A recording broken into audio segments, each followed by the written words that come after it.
Hi friends, welcome to Hema's వంటలు. ఈరోజు వంకాయ పల్లీల పొడి కూర ఎలా తయారు చేయాలో తెలుసుకుందాం. మొదటగా పాత్రలో కావాల్సినంత నూనె తీసుకోవాలి. నూనె కాగాక పోపు దినుసులు వేసుకోవాలి.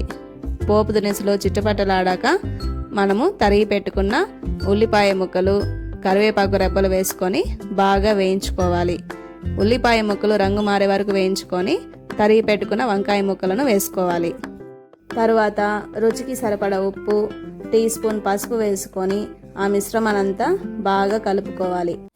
అందులో 1 టీ స్పూన్ కారం, అర టీ స్పూన్ ధనియాల పొడి వేసుకొని వంకాయలు రంగు మారే వరకు బాగా వేయించుకోవాలి.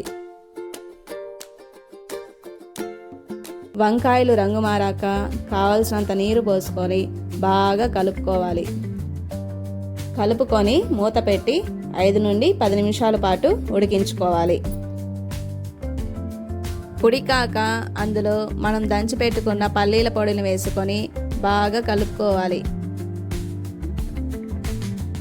తరువాత మనం స్మాష్ చేసి పెట్టుకున్న టమోటా ముక్కలను, 5-6 కొత్తిమీర రెబ్బలను వేసుకొని మరో 5 నిమిషాల పాటు బాగా ఉడికించుకోవాలి.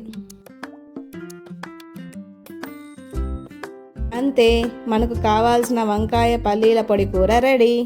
ఈ వంకాయ పల్లీల పొడి కూర మీకు నచ్చినట్లయితే లైక్ చేసి, షేర్ చేసి, సబ్స్క్రైబ్ చేయండి. మరో వంటతో రేపు కలుద్దాం. Bye bye.